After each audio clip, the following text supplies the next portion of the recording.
Welcome to another episode of Out of the Blank podcast. He's back again. So you're now into the blank, and it has been about 2 years since we last talked, and a lot has changed. I'm wondering, are you still doing the same thing, or are we on to something different? Yes. So thank you for having me on the show again. I really appreciate it. Always fun talking to you.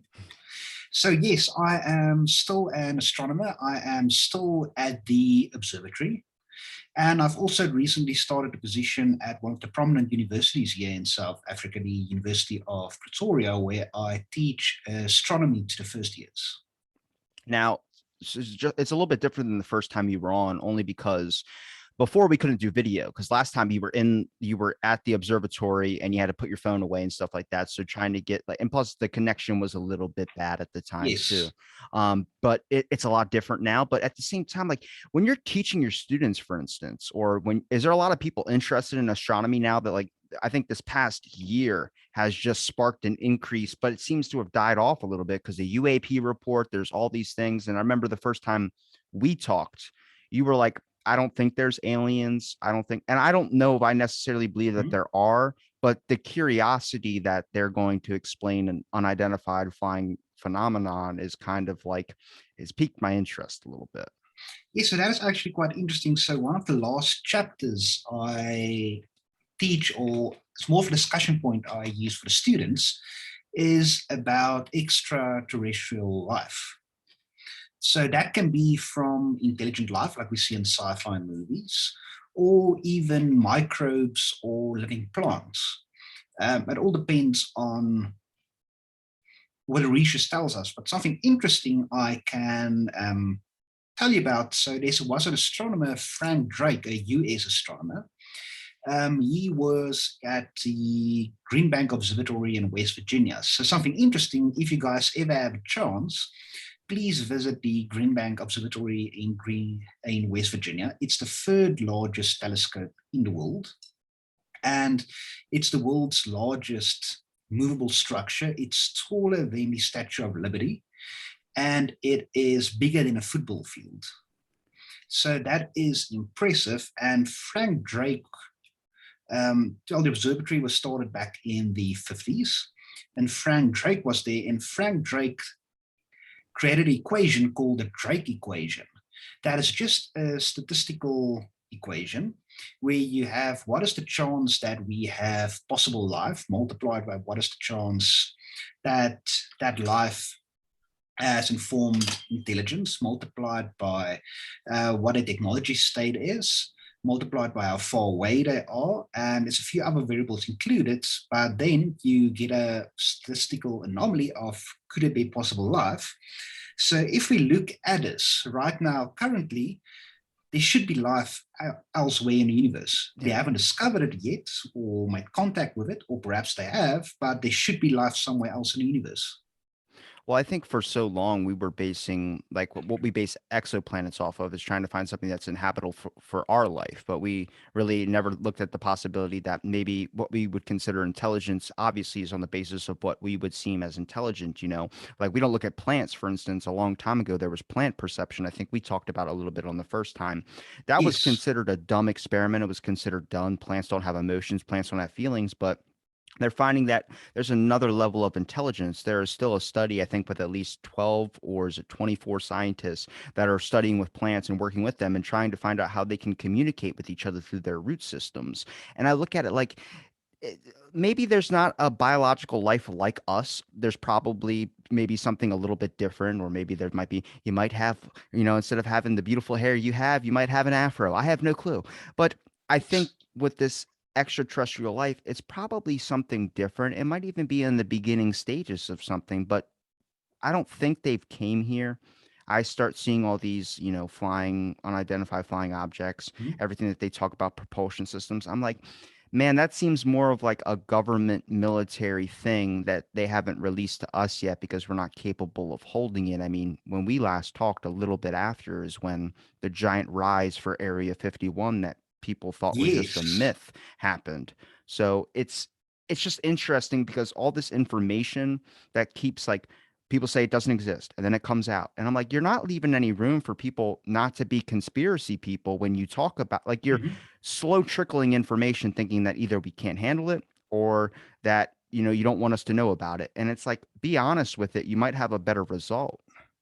Yeah, that's very true. But one thing I also um, a discussion of my students with, and I thought it really interesting. Say in the next day we discover extraterrestrial life, intelligent life.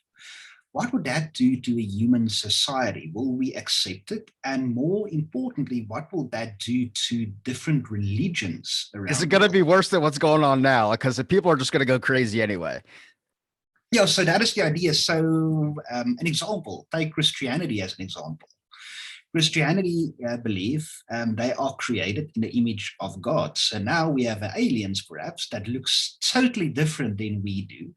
What will happen to Christianity then?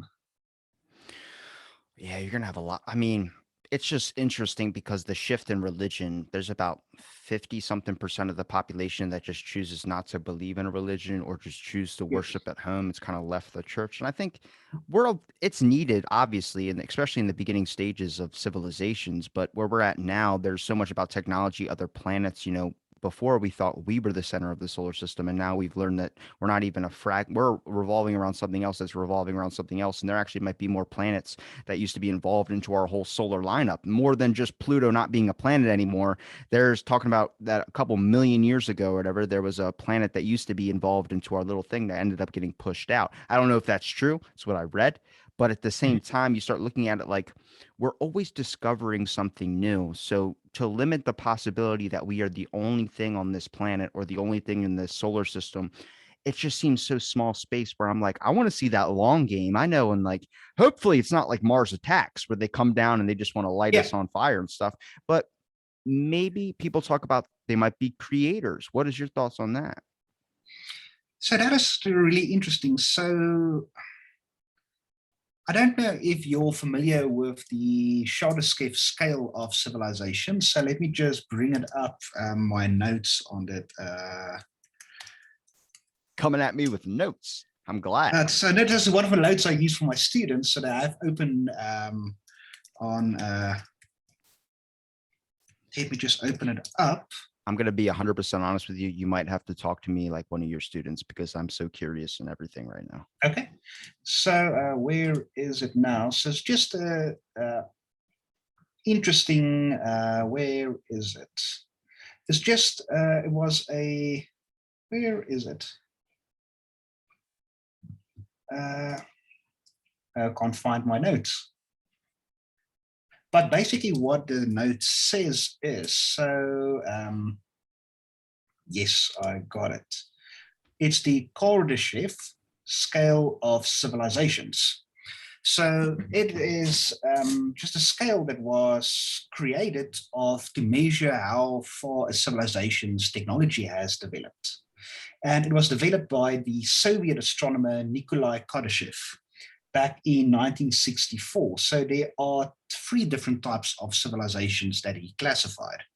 So a type 1 civilization is called a planetary civilization.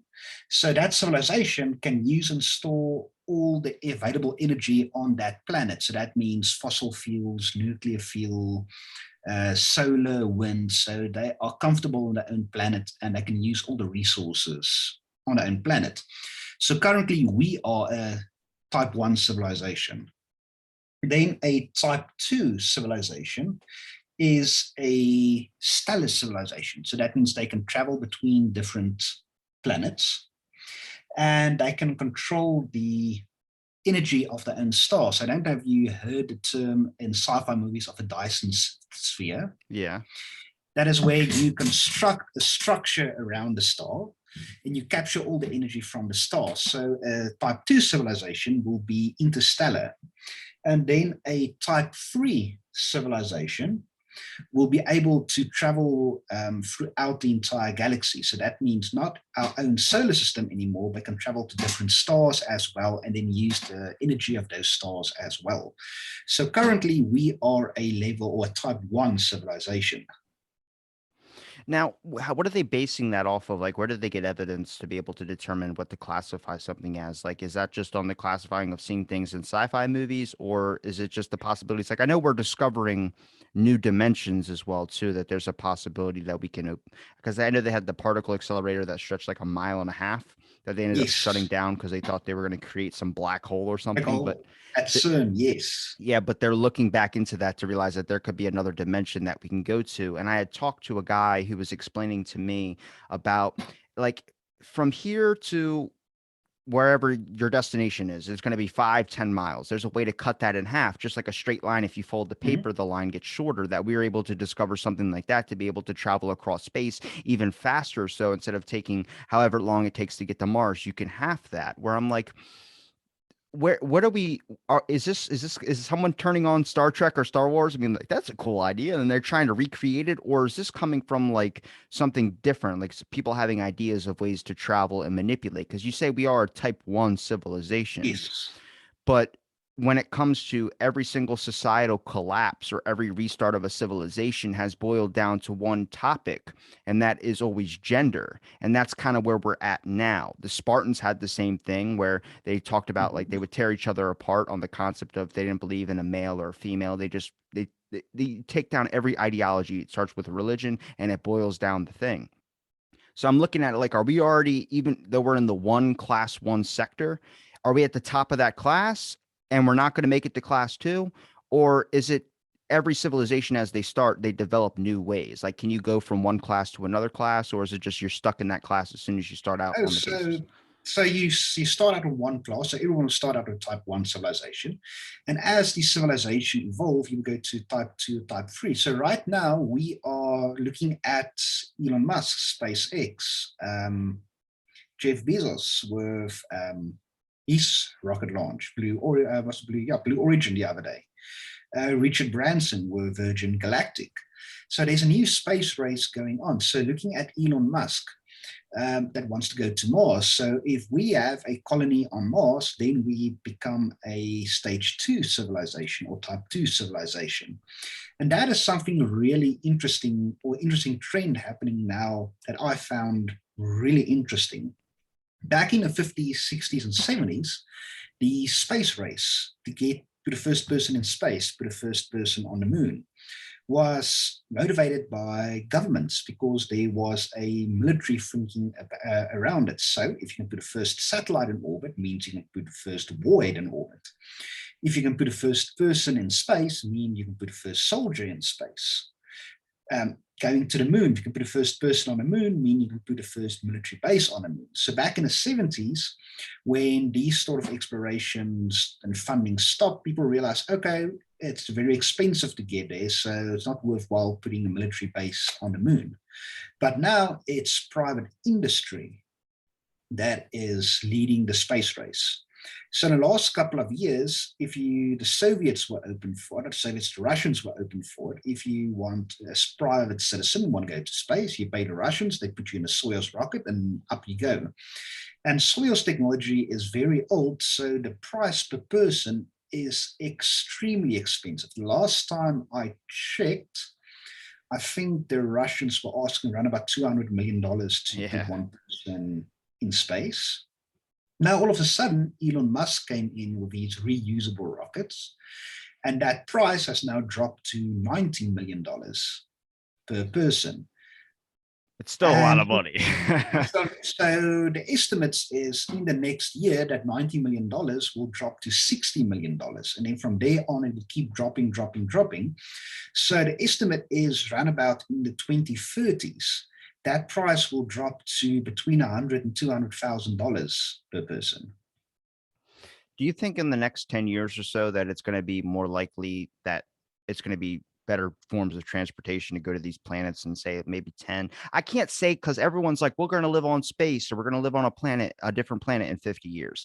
Dude, that iPhone 1 came out like what, 11 years ago, and we're at Yes. the one that it's at now. So I'm like, hey, man, like we didn't know about in 2000, everyone thought the world was going to end. So it's like, we've made amazing strides where I'm like, I can't say 50 years we're going to be living on a planet. It might be way sooner than that. But people go, why would you want to, and I'm in this boat as well too. Why would you want to live on another planet? I like this planet that I live in. I go, yeah, but there are some people that are going to want to live on another planet, and then they're going to have kids. And then when you're born on that planet, you don't know anything different than that planet. So then Yes. you're not going to care about Earth. And then eventually it's just going to get generations upon generations where Earth's going to be like a basic planet. There's probably not going to be a whole lot of people here. It's probably going to start being taken over with forestation growth. But if we could develop an iPhone because we want to communicate with each other, what how long until someone develops, instead of needing to put a helmet on, they make oxygen tablets that slowly release oxygen throughout Yes. your blood so you can walk around space without a helmet? That is one of the coolest things about science and technology is everything is happening at such a tremendous space. We don't know exactly where we're going to end up. So for technology, we go by Moore's law. I don't know if you are familiar with Moore's law. I've heard of it, but I'm not too So familiar. Moore's law, according to me, that law should be revised. But Moore's law says every 24 months, your processing power on technology will double and the physical size will become smaller. But now, if you go back, say, 10 to 15 years, taking cell phones as an example, that actually worked because every year or every 2 years, a new cell phone will become released on the market. But now, if you look at iPhone, that's now releases twice a year. So there's usually a fall release and somewhere in a year will also be a release. So that is now shrunken to about 6 months. So if you look at your phones, tablets, computers, around about every 6 months, the processing power doubles and the physical size becomes smaller. So looking at Moore's law in the next couple of years, we will see tremendous increase in technology, especially the power we have in technology. And that's why I came across a saying of Neil deGrasse Tyson that says it's actually the era we live in is probably the worst because we are 100 years too late to explore the Earth and born probably 100 years too early to explore space. Yeah, it seems like our hopes and dreams or whatever for space colonization. I mean, it's been talked about. There's old projects, government plans that have been drawn up with giant domes on the moon talking about this. And then it's like now those are getting dusted off and like, hey, this could be a possibility. And I look at like we've kind of destroyed the one that we're on, which has been like everyone's saying, well, it's because we need to find another planet to live on because Earth won't be around much longer. I was like, no, Earth's going to be around way longer than the human species is going to be around. There's not going to, Yes. it's going to, if anything, it's going to go through some climate shift that just wipes us out and then it'll rejuvenate and then it'll restart all over again. Yeah.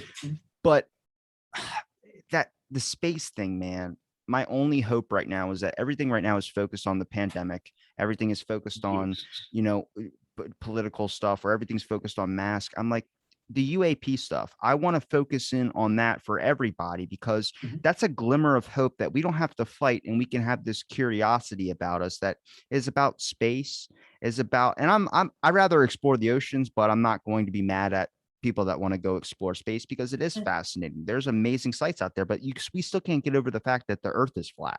Like there are people out there that believe that's a to a T, man. I have friends that are like that. And I'm like, how, why? And it's all a factor of when we talked about in the beginning about all this information that's slowly being trickled to us. When you constrict the flow of information, or you say you publish something that's wrong and say this is 100% fact, and then it ends up being exposed wrong later, you have to keep an open mind with things because the reason why flat earthers think that the earth is flat is because the old NASA photos of the earth, they were CGI'd a little bit because they added some clouds and stuff to make it appealing to put on a poster. And now people go, well, you've lied to me once. Why wouldn't I expect you to lie to me again? And it's like, damn it, they're not wrong. That's the issue, is that we need, if you've discovered extraterrestrial life, you need to be honest with it. If you haven't, be honest with it. But when you sit there and you don't show people, you redact articles, you do whatever, this whole entire thing that we do whenever information gets released, you're leaving this crack in the door for conspiracies or issues or people that are going to hunt you down to find out what the truth is, and it just becomes an even more divided society. And we're never going, I think with space, for instance, the only appealing factor is not just living on a new planet, but you want to be the first one on that planet. When I see Bezos go up there, when I see Elon go up there, Yes. I was like, if you're going to create the very first thing on that planet, then everyone has to come to you that shows up on the planet, and now you're the toll booth of, I'm going to give you these materials to help you get a jump start onto your thing. You're basically like the president of that planet Yes. if you're the first one on there. That's something interesting because I see there's a lot of now discussions at 2 points, interesting points. One is, so for example, Elon goes sets up his colony on Mars. So the first question is now, who controls Mars? Does Elon Musk and SpaceX control Mars? Does the US controls Mars because it's a US company? Um, or does Earth as a whole control Mars? So there's interesting debates going on in scientific and political circles that's now arguing for a united Earth flag to be placed on Mars, and not, for example, a SpaceX flag or a US flag. But something else people don't really talk about, and that's something that a lot of people misses, and is something that is going to happen in the near future, is asteroid mining. Because there's a big asteroid belt between Mars and Jupiter. And some of those asteroids contains a lot of precious resources, such as gold, copper, nickel, silver, iron.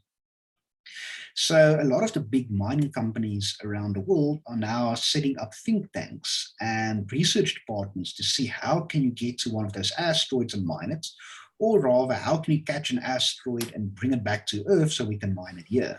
It's fucking Armageddon. That's the movie plot line. What are we talking about? Oh my God. It's crazy because all right, so the United World flag, for instance, it makes sense because if you're going to a new planet, back when people go, well, our civilizations, nobody tried to, and like we're still doing that now. We're trying to capture each other and we're trying to claim Yes. territory.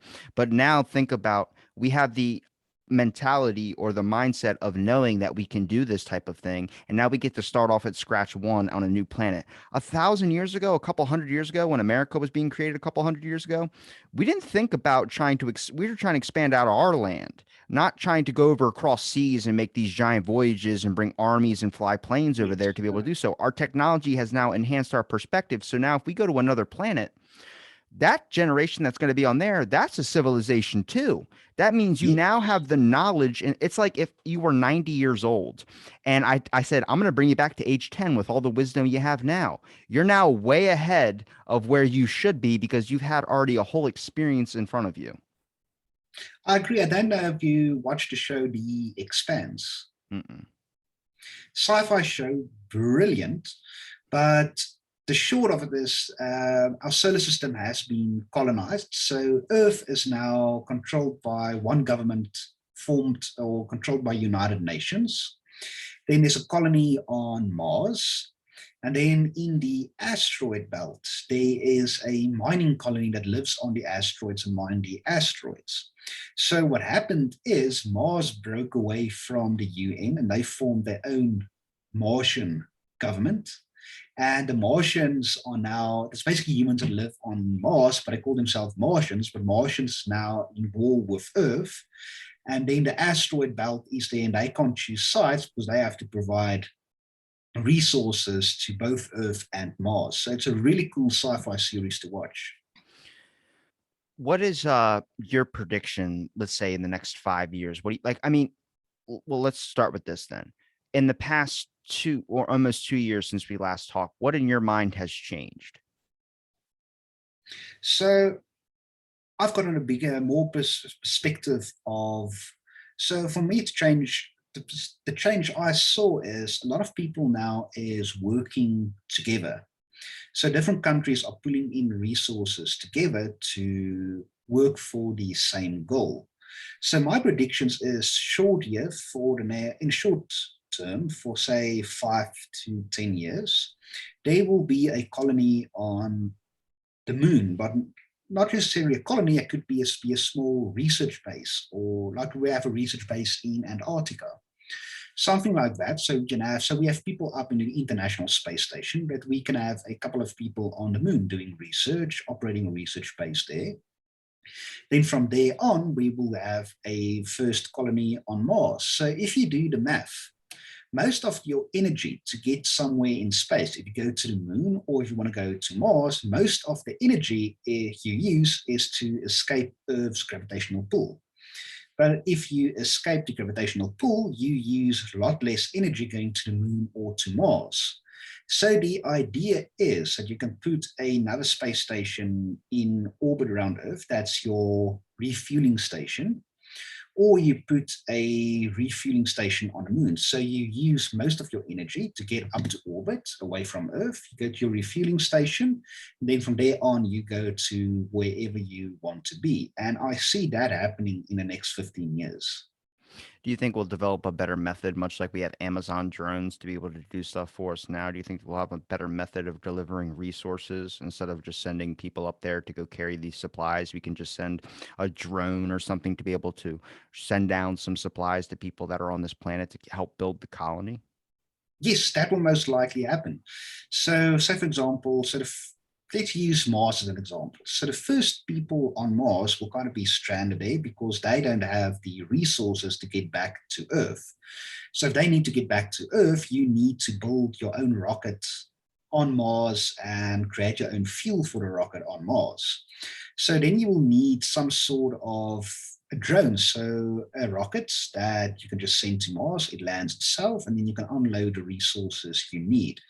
Until you have your colony or research base up and running on Mars, then you can start building your own launch system to get stuff back to Earth again. And once you have that up and running, then you can automate the system completely. So you can send up a drone rocket, if you want to call it that, goes to Mars, it offloads stuff, and then you can put from Mars stuff onto the same drone rocket and it brings it back to Earth. Yeah, I do look at like if we do end up going into space and it becomes like a normal thing, like taking an Uber, you can do that with space now. Mhm. I look at it like some of these planets that aren't as appealing. Like there's going to be a brochure where it's like, do you want to go to the moon for $1 million or would you like to go to Mars for 3 million? It's like some of these places that aren't really seen as like, you know, Mars is a little bit more interesting because it's larger. Um, which is like I just looked at Elon for when he was saying, "Let's go to Mars." I was like, "You just want to go on your own thing that nobody's done yet. That's all you want to do. You don't care about. You could easily colonize on the moon. He could, but he's like, no, I want to Yes, go to Mars. It's like we haven't even. Okay, that makes perfect sense. But whatever, build your hotel there. But if there's going to be a brochure, and eventually the moon is going to be like a transport station where people meet, they get fuel, and then they get maybe some resources for their next voyage onto their actual yes, destination. It's kind of like a layover. Like you have that one first stop, and then you finally get to your vacation spot after yes. that one. That's going to happen. But one thing that's going to happen before that is, and I saw the international community, especially NASA, seems like NASA was against it, but is actually now considering it. There was a proposal from a Chinese billionaire. Why don't you add a hotel section to the International Space Station? Because the space station is created that you can create different modules. You send up the module, hook it up to the space station, and you can expand the space station. So there's now a proposal, why don't you add a hotel section to the International Space Station that can cater for 2 or 3 guests at a time? And it's estimated for the last figures I saw for a night stay will probably be around about $1.5 million. But there's actually people that will do it. There's actually people that will say, oh, I want to go up to the space station for a week or a couple of days. I'm see, this is where I'm nervous is if you build a colony on the moon and you haven't mastered oxygen tablets or whatever new way to breathe, you're still living in like a dome. How long until like you get somebody that goes up there and they have a mental snap where they're like, I need to get Oh, out yes. now, and then they just explode the dome and then the whole entire thing is done. I'm like, you don't want to let people onto the International Space Station because of a concept of these are people that are they might be living up there, they might have gotten used to like a routine or whatever, but then they're gonna have random strangers walking around. It's like if I let a group of people into your classroom that you've never seen just to observe you, you might still teach, but you're gonna be like, there's people. better not slip up. There's people watching me right now. And then you're going to be more focused on them than actually making sure that your students are getting the information that they need. That's actually a very interesting point, and also brings me to the interview I listened to the other day on Neil deGrasse Tyson's podcast, Star Talk, on the Hawaiian Islands. Because I think the mountain is Miano Keys. It's especially high in altitude. So NASA has constructed a biodome there and put people in it to see what will be the long-term effects of being in close proximity with other people. So if you want to leave the dome, then you need to put on your spacesuit, and then you can do whatever you need to do outside. If you come back, you need to take off your spacesuit. So just to see what will be the psychological effects on people living inside a dome, even in close proximity to each other for 6 months to even a year. And what I have found is the people inside the dome living together, they will have their arguments, and certain types of personalities will clash with one another. So your process of finding candidates who make sure their personalities and profiles match, and then you can sort out a few of those problems. But what they found was now they have to simulate a mission control that is back home as well, that gives them commands and orders and tasks to do. Then they started realizing the people in a dome is actually fighting with mission control. Then they started getting the habit and said, oh, but stupid mission control asked me to do this again. And oh, stupid mission control has asked me to do that again. So to solve that problem is they found that every couple of weeks, they change out the mission control crew and put in a new crew, and then that conflict is mitigated. But it's really interesting is the psychological constraints and the psychological, I want to say, difficulties need to go through for living on colonies and living in space. So imagine 6 people living in a dome together for 6 to 12 months. Surely you will get irritated with someone. Surely you will get mad at someone. So that is something also that needs to be investigated for these space explorations that's coming up. I feel like you need to have separate domes for separate personalities. You're not going to have a Democrat and a Republican in the same exact dome, even though it's just a political party and this is a little bit bigger than that, obviously.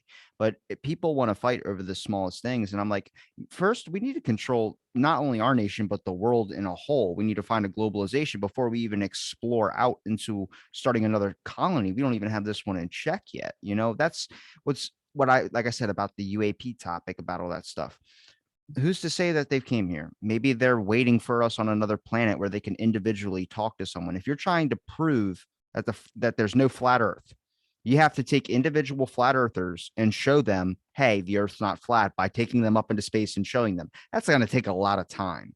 So maybe that's their strategy. Maybe they don't age as much as we do. I'm just being hypothetical, obviously, but you have a bunch of people colonizing on the moon, and then you meet them there like, hey, we exist. We haven't came to your planet because your fucking armies would attack us. All this type of stuff would go on. You guys want to control. You guys want to do all these things. This is more of a one-on-one, much like how the Zoom call with me and you is. You could be speaking to a whole class right now, and it might be the same information you're telling me, but I'm not going to soak it in as I'm soaking it in right now, because you're giving me one-on-one individual time that's helping me process and understand more and more and more. And that's kind of what we need. These giant broadcasts, these giant televisions, these documents, these reports, these news articles that we see, they're not giving people individual one-on-one time. They're hitting a broad spectrum of a globe, and they have certain sensors that they got to make sure they abide by so they don't piss certain people off. And that's when information gets misled. That's when disinformation starts. That's how QAnon starts. That's how all these things start. And I'm like, you need to make this type of information more accessible to the people that want to look into it. Freedom of Information, or FOIA.gov. I've spent now past couple of weeks just scrolling through all their documents. First, I did the dumb stuff. I typed in JFK, and then I typed in 9/11 because I wanted to see all the articles on that shit. But then when I type in like the Wuhan lab, the UAP stuff, you help educate yourself a little bit more that this is not like, some of these aren't theories, some of these aren't ideas.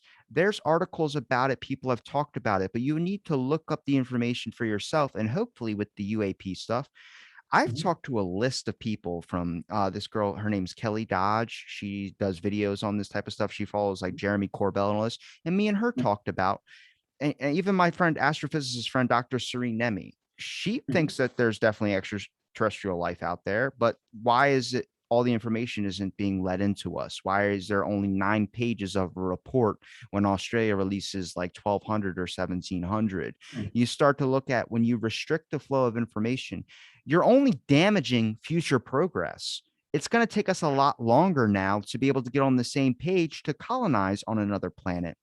The idea is, if you're open and honest with anything, as horrible as it might be, it's gonna the short term effects might be bad, but the long term is way, way smaller compared to lying and keeping it going on for years and years and years. You're now wasting progress and you're wasting time on that aspect. And I look at it like, I hope there's aliens. I really do.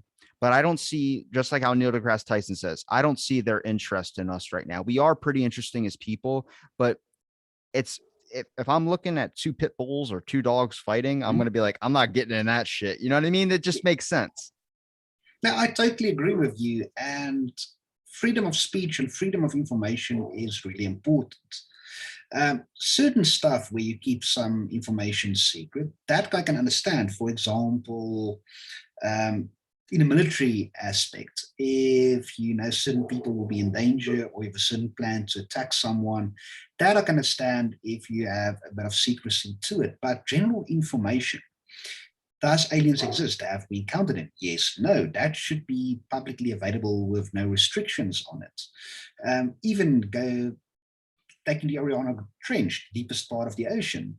What happening there? Keep that information open to everyone.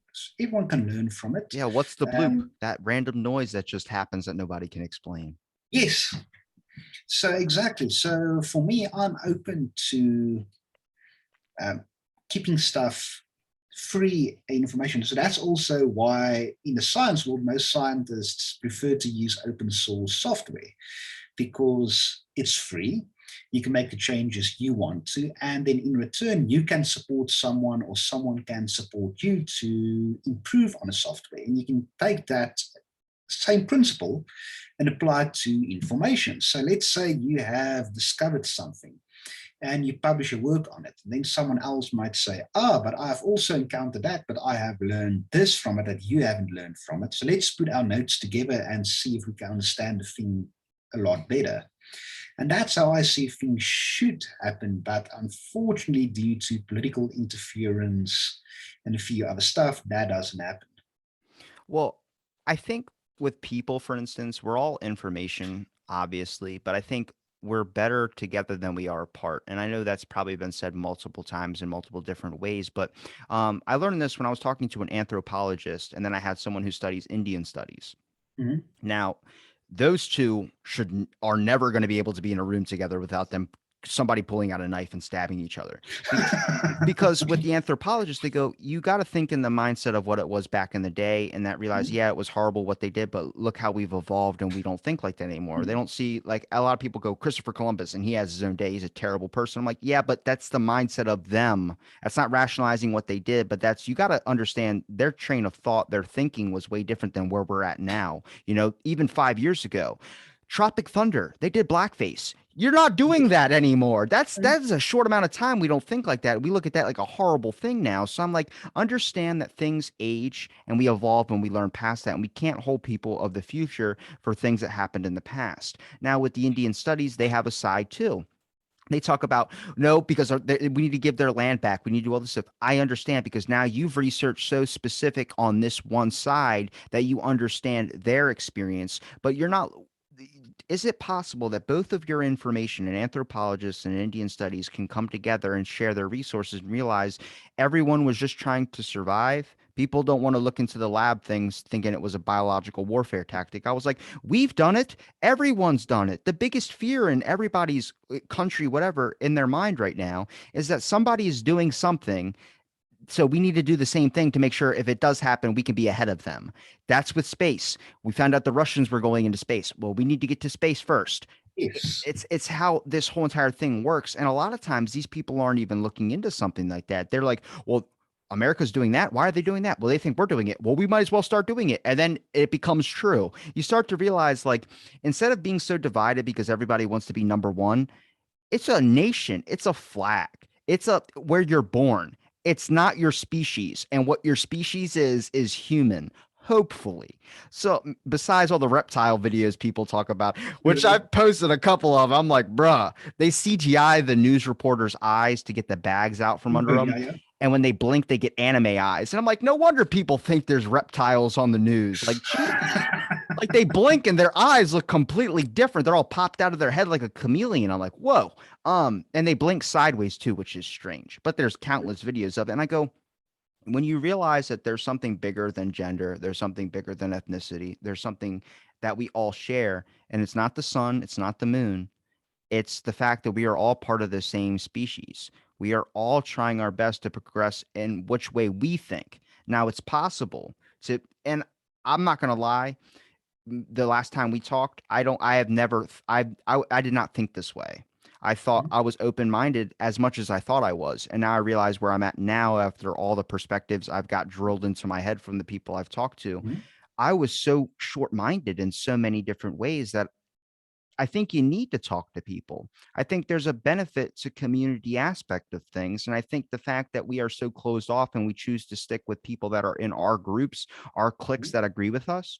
I want you to disagree with me. If you tell me the earth is round, I'm going to fight the side of why the earth is flat. Not that I believe it, but that their perspective helps bring everything whole, no pun intended, but helps us find the idea of why they think this way. Why are people religious? I don't know. But I have to understand their perspective to truly see through your eyes as much as I possibly can, because that's where the growth is going to happen. I hope we get into space. I know people that have problems with Elon Musk, which I mean, being an astronomer, for instance, he does send a lot of shit up there where it's like, you're just making it harder for us to be able to, you know, but Yes. I've read his documentary. He had 5 or 6 kids. People go, we've only seen 5. Well, he Mhm. lost a kid and then at 10 weeks, and then he threw himself into his work. And that's when his company started taking off and he started doing all Mhm. these crazy investments. So I'm like, this is a person that's hurt. No wonder he wants to leave this planet. He's miserable. But you have to understand that perspective. As much as I might hate something, I have to see that perspective to truly understand, oh shit, we're similar. As much as we are different, the differences is what brings us together. And that's like the main important thing that we need to focus on. And I'm not trying to be preachy. I'm just saying, you expect us to get into space. We can't even stop destroying ourselves here. It's going to happen over there. You're just changing the terrain. I completely agree with you. So it's not human against human or different country against country. We are the same species. So to understand what's happening around the different pockets of civilizations across the globe or different countries, we are the same species. Is you're right, you have to be open-minded and put yourself in their shoes, look through their eyes to understand why are they doing certain things in certain ways, why do they believe things in certain ways. And as soon as more people will get open-minded, then the civilization will jump to a complete new level because now everyone is understanding one another, understand what's happening, understand why certain people are doing things. And then we can start putting in generalized goals for us as a human species. What will be our next goal? What do we want to achieve next? And as soon as people start to unite with an open minded inset to everything, then most of the problems around the world will be solved. And it's like you said, we don't want to preach to anyone or fight against someone or tell them you're stupid for believing that, but rather try to understand why do they believe it and why are they doing things. Then things will become a lot better. And ideal situation, what I personally would love to see happening is like we have a Star Trek universe. So everybody on Earth is united. It's not country X against country Y. It is Earth. We are a united Earth. And we are doing things to improve Earth and to improve the human race. And that is what I'd like to see. And one thing since last time we've spoken, I've realized about people, is especially older generations, is how close-minded they are to certain things and how close-minded people are against change. I think that's a factor of just the way technology has opened up the barriers or the doors of things that we necessarily, I don't know if we were ready to learn a lot about our government, but when you really start looking, like people go, I can't believe like the Afghanistan thing that's happening right now. They're like, Yes. the president turned on us, all this type of stuff happened, and now we're all this stuff's happening. I'm like, it's happened before, but when you really like there are devices, you can Mhm. look through anything on government websites or anything, any article, you can just type it in. There's been a project on it. Bill Gates Mhm. tried to launch a missile at our atmosphere to dissipate particles to dim the sun. And people said, no, don't do that because he had greater things ahead, but he didn't realize how much of a supervillain he was coming off to be when you talk about that type of stuff. But I look at it like this. You can type in any random thing you think this couldn't exist in a million years. It's happened before. And our older generations didn't have the availability to check if their government was doing Bohemian Grove, if they were doing all these crazy things that were happening. I don't know if you know what Bohemian Grove is. Not really. If you can, what It is the short and sweet of it? basically giant heads of state, governors. So the Epstein thing, that whole thing. Yeah, yeah, yeah, yeah, yeah, yeah. Well, there's a lot of governors and people like this that are heads of our Congress and in our like giant Mhm. political positions in government that are seen in a video that Alex Jones exposed. So Mhm. he gets a lot right. Like he talked about growing human organs inside of a monkey. NPR Mhm. released that almost a month ago that they actually have been able to develop human organs in a monkey to be able to extract it and give you a new organ. Mhm. So he was right about that. He was right about a bunch of stuff. But he took a video of a bunch of governors and politicians that were praying in front of a giant owl statue and burning Mhm. a giant statue of a straw man. And that's Bohemian Grove. And people didn't think this existed. Okay. I Mhm. told my grandparents that. I told my parents that. They go, that sounds crazy. Then I show them the video. They're like, is this Photoshop? I'm like, no, this came out in like 2010, but information now, this is why future generations and kids of my generation, kids younger, they're able to Mhm. find this stuff easier than older generations were. So now they're like, I'm not ruling anything out. But then they stick to something that they can control, which is trying to cancel somebody or fight somebody when necessarily they don't have the whole perspective in view. They have what they think is enough. And that's kind of the main point here is that, like, what you think right now is not even close to the start. There's going to be way more that you're going to learn. Yes. And I think the reason why I get along with a lot of people that are involved with space is because you have seen literally how small we are in the grand scale of things. And a lot of people, their car payment, their electric payment, Mhm. they're all these things that yeah, you should focus on. But that is everything that is consuming their life to the point where they want to end it.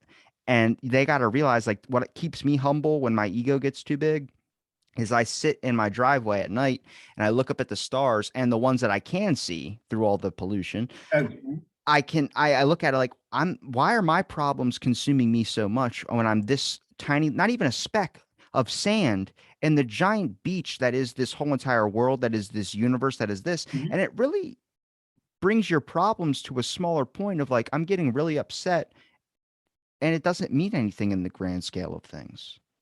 Now, I totally agree with you. So we are actually a tiny, tiny speck in the universe. So looking what's going on is one person as a individual, your problems and everything doesn't make a difference in the grand scheme of things.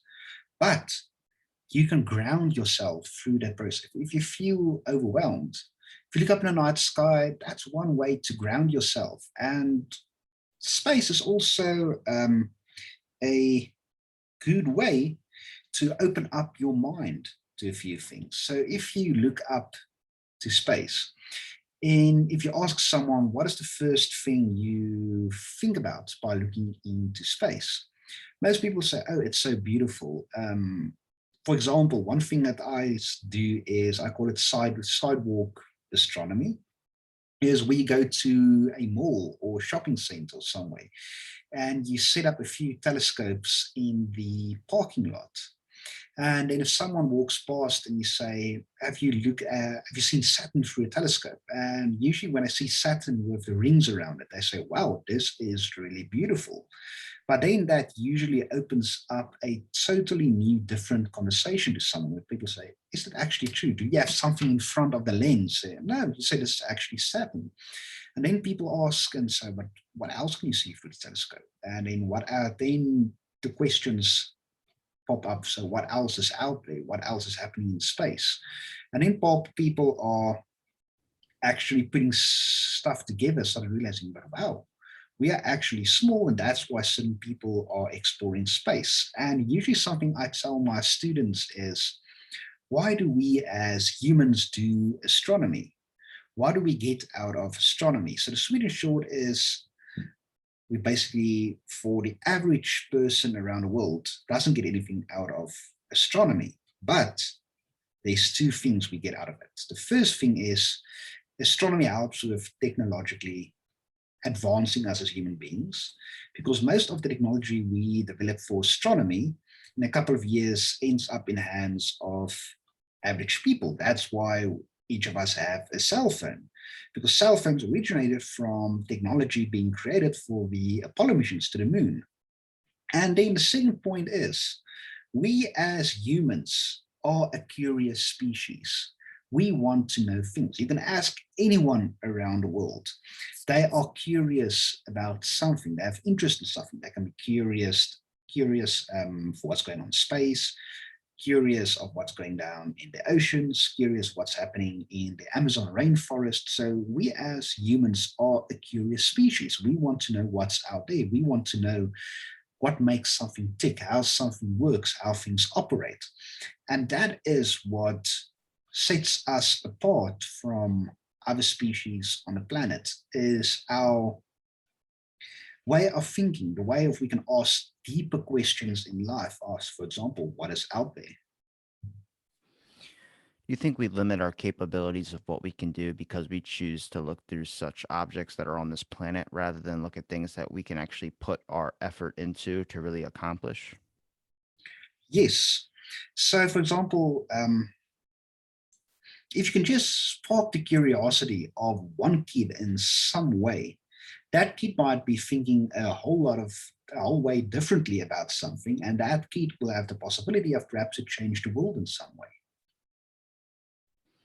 Kind of like every small act you do has a giant change. You just got to see what that's going to be. Yes. And one way you can reach a lot of people at the same time is through astronomy. Yeah, I mean, this is like I'm very appreciative of you coming back on the podcast for sure. And I think it's going to help a lot of people out there that are this is a curious subject for a lot of people. I mean, out of all my episodes, it's always a space episode that gets a little bit more views than the others because everyone has this capacity to want to understand what's out there because what we see is just the face value of what space is this limit or this endless thing, but we don't really see all the other stuff without going to a documentary. And even then, it's very focused in, it's not answering all of their questions. When you can sit there and listen to people talk about it, experiences, interviews, Neil deGrasse Tyson, as much as he like skips over the main question, I think it's on everybody's mind of the alien topic. It's still like that gives me hope that people can, I mean, we're going to truly unite over something when we realize we're not the only thing out here. Right now, we just think we're the top dog. So there's no reason to try and search Mhm. for another one. But if something comes and attacks us and it's bigger than all of us, then that's going to unite us. Or if something shows itself and chooses to help us evolve, it's something that's going to unite us. I think the issue right now is that there's nothing going on. I mean, there's wars for sure. The Afghanistan thing that's going on right now, I see that happening for a while. That's going to be on everybody's mind. Yes. But the idea of world peace is never going to happen. And you necessarily don't want it because people are going to find conflict in smaller things. If you're not battling a foreign enemy, if you're not tackling some giant challenge, you spark up animosity with small things that necessarily might not even have a problem. It's like sitting in your house and you're in your kitchen, you're like, man, there's nothing no house repairs I got to do. I finished it all. And then you hear the refrigerator humming and you're like, I gotta fix that refrigerator hum. And then you just start hitting it with a hammer. Next thing you know, it's even louder and louder and louder. And then the refrigerator breaks. And I gotta buy a new refrigerator. You look for a problem, even though there necessarily might not even be one there. And that's kind of like why we need to have this progression of space, why we need to have this giant leaps or this giant innovations in technology. Everyone needs to be striving for something. You need a goal, because when you don't have a goal, you're just, if we feel like we're lost. Yes, I completely agree with you. And that's actually just popped up in my mind. And that's also an interesting trend that happened in the last 60 to 80 years. So if you look back to the past, your scientists were seen as basically as rock stars. Look at Sir Isaac Newton and a few other people. But somewhere in the last 60 to 80 years, someone's or people's mindset has changed. So the last scientist that basically had rock star status was Albert Einstein. So somewhere in the 50s, he went from the US to the UK and he traveled via boat. So in the UK, when he arrived at a port, 80,000 people waited for him to greet him at a port because he is Albert Einstein. But now, look at where we are now. If you put a famous scientist, for example, let's use Professor Brian Greene or Brian Cox. They are from, let's use Brian Cox. He's from CERN, so the Large Hadron Collider and Particle Accelerator. Put him on a plane, fly him somewhere. A couple of people might recognize him because he also has his own, he appears on a few BBC shows and he also appears on a few podcasts, but not many people will recognize him. So the mindset is what has happened in the last, let's say, 80 years for people's mind shifts to change. And the physicist Brian Greene made the statement that said, as soon as people look up to scientists and engineers the way they look up to celebrities and pop stars, then civilization will jump to a new level. It's very strange that we look at scientists in a different light. TikTok stars are more popular than a scientist is. You know, there's a lot of famous scientists out there that I follow on Instagram. They have like Yes. 10,000, 15,000 followers. That's a good amount, sure. But a TikTok star that just shows, or in person on OnlyFans gets 9 Mhm. million. And it's like, man, our priorities as people have definitely changed. So that's an interesting mindset that happened also in the last 80 years. I don't know what changed the mindset of people. I don't know what caused it, but that's an interesting trend I saw, and something also interesting in the last couple of years, especially if say the last 2, 3 years, I've also noticed is how ignorant people has become all of a sudden.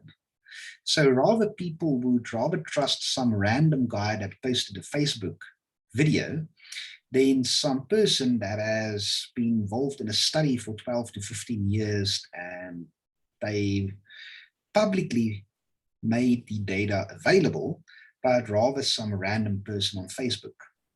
Oh, dude, you're telling me, man. I see so many people that like information will come out on a news thing and they'll retweet it. And then, like, as soon as they backtrack or they have to make a retraction or something, and then you retweet it, they go, well, I don't trust them. I'm like, well, you just looked to them because they fit your opinion a minute ago. And now you're against them because it doesn't fit your opinion. It's like people are just at this point, you're supposed to sort through information to be able to find out the truth and be able to find out so you can enhance your own perspective.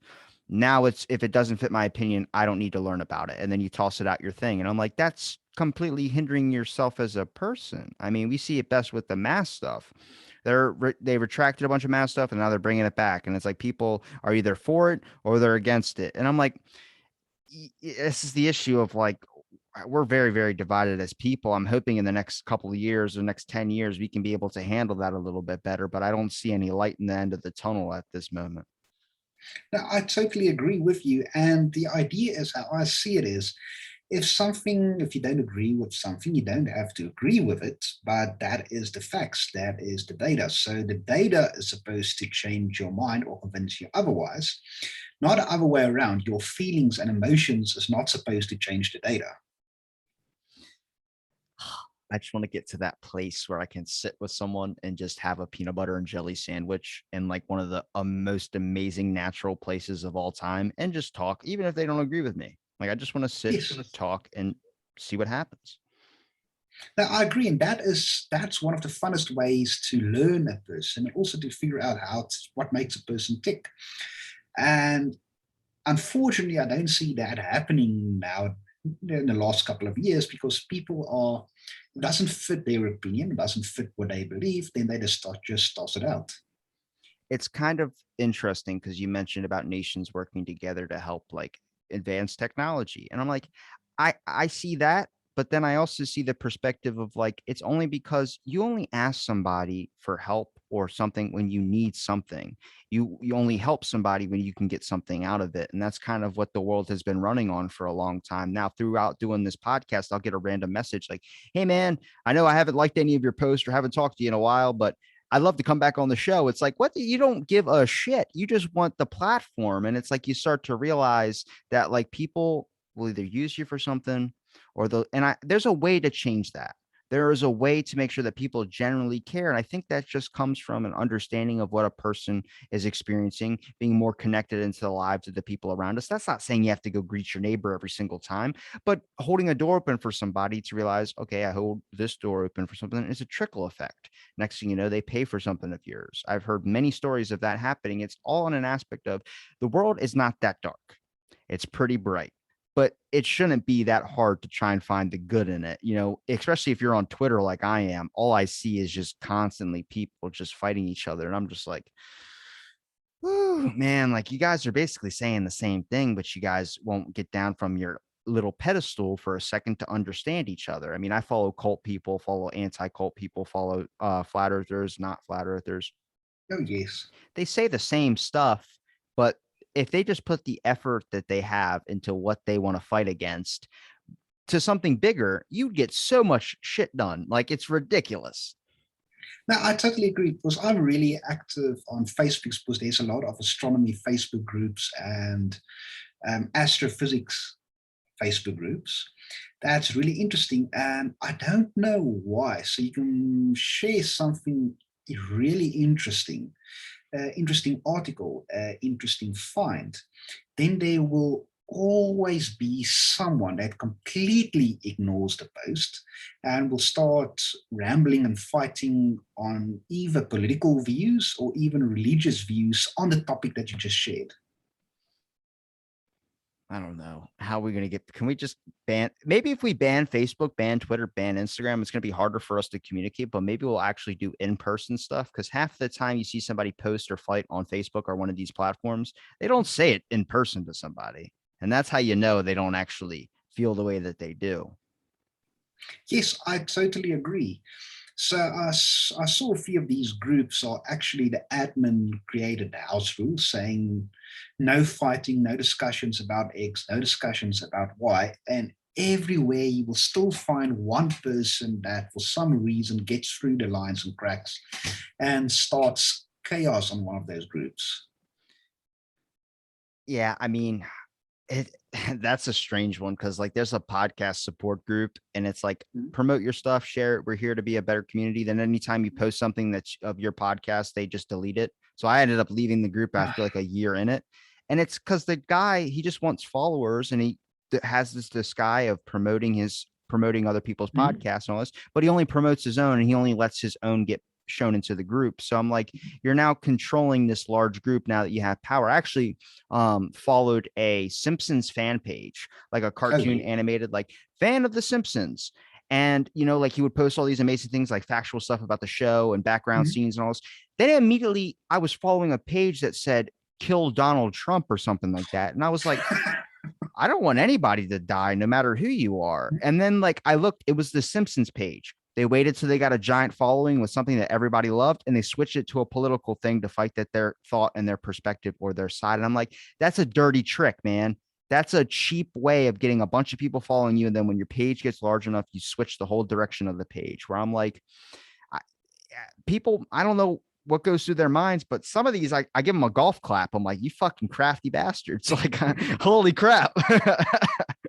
I agree. I've seen that a couple of times as well. And you're right, that is a dirty trick of doing something. But that's one thing I love about podcasts. Since the last time we've spoken, I've started listening to more different kinds of podcasts. I'm a regular subscriber and listen to your podcasts Thank as you. well. And for me, is it by making use of podcasts, you can reach a large audience and provide them with interesting information.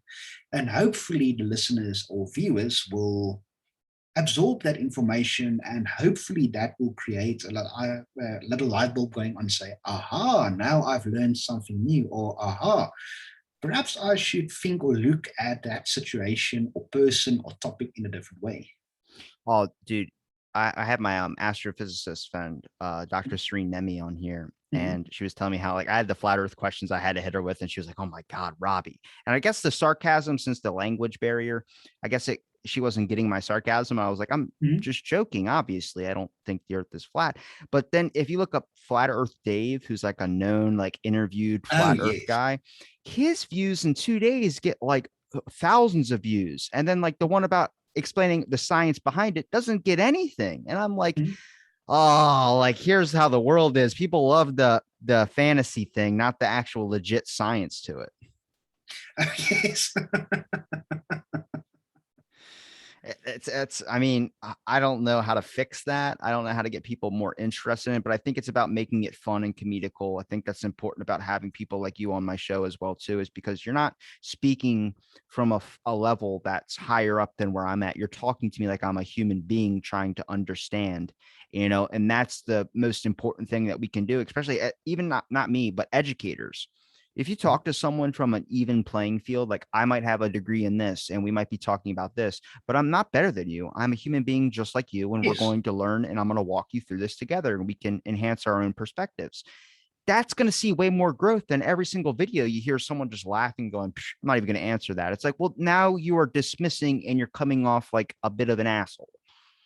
I totally agree. In my undergrad, I had a calculus lecturer that made an interesting point and said, if someone asks you a question or if you need to explain to someone, the best way to do it is you need to explain whatever you're doing to your little brother or sister that's now 5 years old.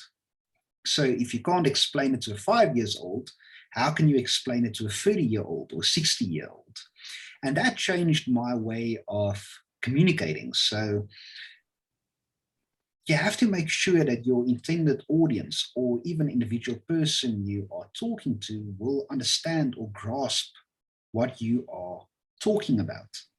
So it's a very interesting topic. No one is more important than another person. No one is smarter than another person. It just everything comes down to how you can communicate with that person, how you can put information forward so that other person can understand you and say, okay, I understand you, and can formulate a great response. So saying something about, okay, I don't agree with you, and this is the reasons and facts why, without causing a big fight, or saying, I didn't notice that. So now I know what I should do in the future, or now I've learned something else. And I appreciate you for coming back onto the show and giving me a little bit of a lesson, as well as also, having a conversation with me. Is there a place where people can find your links to be able to find any of your work, or if they have questions about something? Yes, you can find me on Facebook, Twitter, and Instagram. So my handle is just my name in surname, so Heystek Grobler. So my name is Heystek, surname Grobler, Grobler. So just use that as one word, and you will find me on Twitter, Instagram, and Facebook. And do we have any final thoughts for the people listening? So, any of the final thoughts I have, I don't know, in today's rushing life and getting from point A, point B, getting stuff done, now to do this. Just every once in a while, make a time, go outside, look up to the stars, and actually be amazed of what you can see from your own backyard.